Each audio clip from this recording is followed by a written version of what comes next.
Bienvenue à toutes et à tous sur cette vidéo.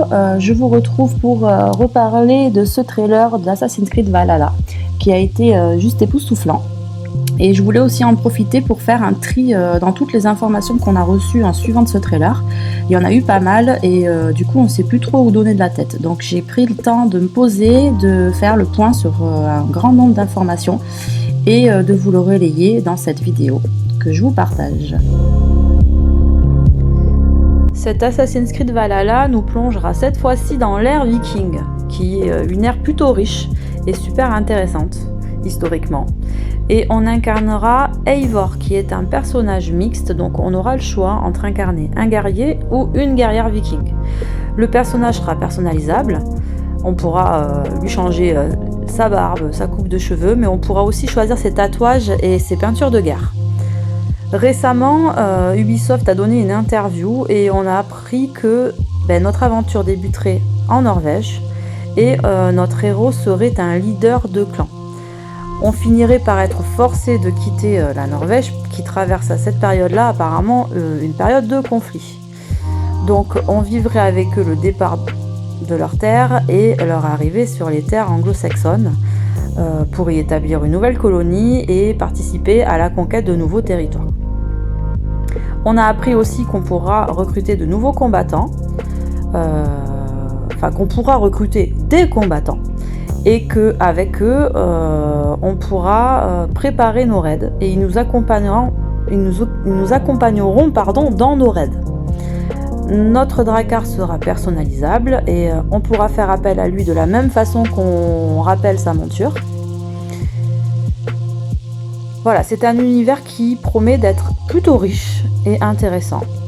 On affrontera la garde militaire du roi Alfred de Wessex, alias Alfred le Grand, qui au passage est le roi qui a réussi à unir une partie de l'Angleterre pour repousser l'invasion viking, bien qu'il n'ait jamais totalement réussi à contrôler la totalité du territoire anglo-saxon, mais ça reste quand même un gros personnage de l'histoire.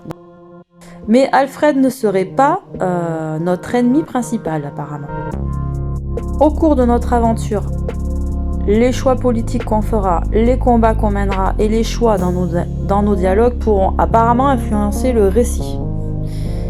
Ubisoft assume vraiment leur volonté de nous plonger avant tout dans la fantaisie qui gravite autour du peuple viking.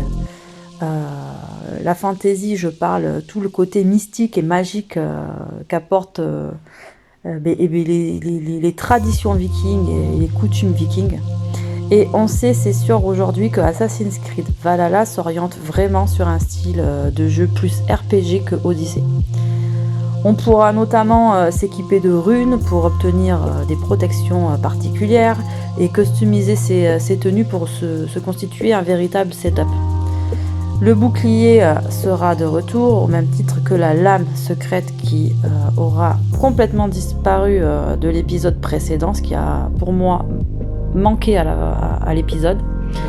Et on pourra utiliser deux armes en même temps. Deux armes en même temps, mais surtout deux armes différentes. Elles pourront être différentes dans chaque main. Ce qui laisse une grande liberté d'aborder une mission plus ou moins avec discrétion. Mais ça aura aussi le mérite de proposer davantage de variété dans le type de combat, je trouve. La mythologie sera présente, comme dans les deux derniers opus, ça, il n'y a pas de mystère. Le producteur nous a assuré que ce lien avait été fait avec élégance, pour reprendre exactement ces termes. Et a priori, le jeu mettra davantage l'accent sur les relations sociales. Il paraîtrait même qu'on puisse prendre part à des activités comme la chasse, la pêche, les jeux de dés, les jeux à boire, ou participer à des compétitions nordiques traditionnelles.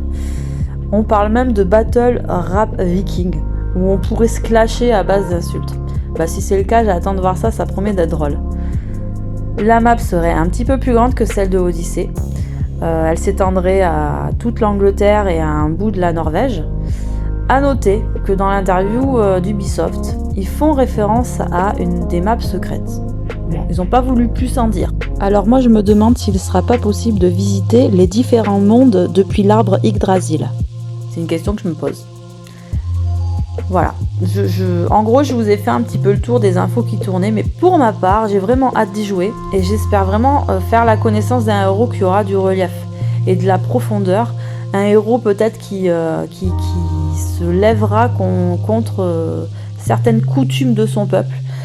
Je vous dis ça, c'est pas par hasard, parce qu'en fait, il y a un petit détail qui m'a frappé dans le trailer, c'est que à un moment où on assiste à un raid dans un village saxon, Eivor retient l'homme qui est à ses côtés, et on le voit faire un signe à la femme et à l'enfant qui passent devant lui, qui n'est pas viking, hein, qui est saxon, faire un signe de partir, pour les laisser s'enfuir. Moi, j'ai trouvé ça vachement étonnant, quand on sait que les vikings n'étaient pas franchement réputés pour leur clémence, et qu'ils avaient tendance à ne laisser aucun survivant derrière eux. Alors voilà, je me demandais si notre héros ne remettrait pas en question certains aspects de sa société, et est-ce qu'il voudrait pas les remettre un petit peu, les re-questionner, les remettre en question. Bon, bien évidemment, je vous donne juste mes ressentis, c'est absolument subjectif, hein. Voilà, en attendant, j'ai hâte de voir comment Ubisoft a choisi de faire ce lien entre vikings, assassins et assassins. Comment ils ont réussi à intégrer la mythologie nordique, quand on sait combien les croyances vikings faisaient partie intégrale de leur vie. Voilà, on note l'apparition d'Odin sur le champ de bataille, hein, comme s'il venait lui-même en personne encourager ses troupes avant de disparaître et de se changer en corbeau. Le corbeau représente dans la croyance viking les yeux d'Odin. D'ailleurs, j'ai oublié de vous dire que le corbeau en question, il remplacera bel et bien l'aigle dans cet épisode. Voilà. Alors, à cette apparition d'Odin, moi j'y vois deux traits de lecture. Alors, je remets pas en question que ce ne soit pas Odin, au contraire, ça ferait exactement le lien avec la mythologie nordique, hein. Mais le fait qu'il soit avec une capuche, qui disparaisse. Mais moi, ça m'a fait penser à l'ADN assassin, en fait. Et je me suis demandé si c'était pas aussi l'occasion de faire le lien avec le fait qu'Eivor détienne la lame secrète. Voilà. Si c'était pas le lien avec le côté assassin du jeu. Bref, c'est vraiment une réflexion personnelle, hein. Libre à vous d'avoir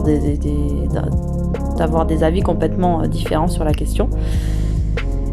D'ailleurs, on notera que cette lame secrète, je ne sais pas si vous avez remarqué, que Eivor la place au-dessus de l'avant-bras, lui, et non en dessous, comme la plupart des autres assassins.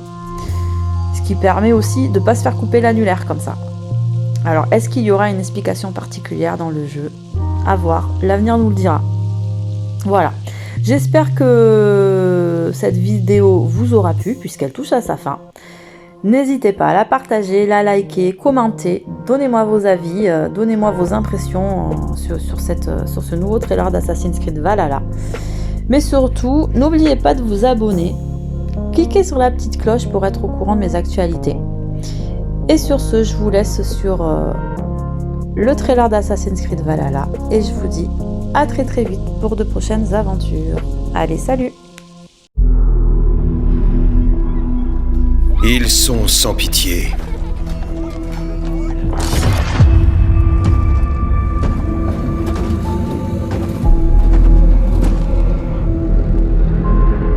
Ces barbares païens.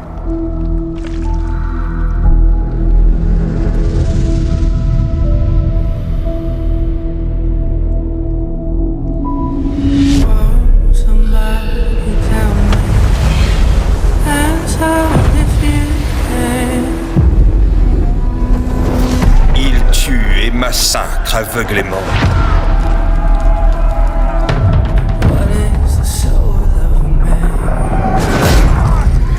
Ils souillent le sol d'Angleterre.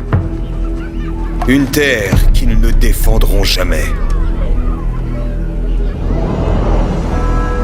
Maintenant, le temps est venu de leur parler la seule langue qu'ils puissent comprendre.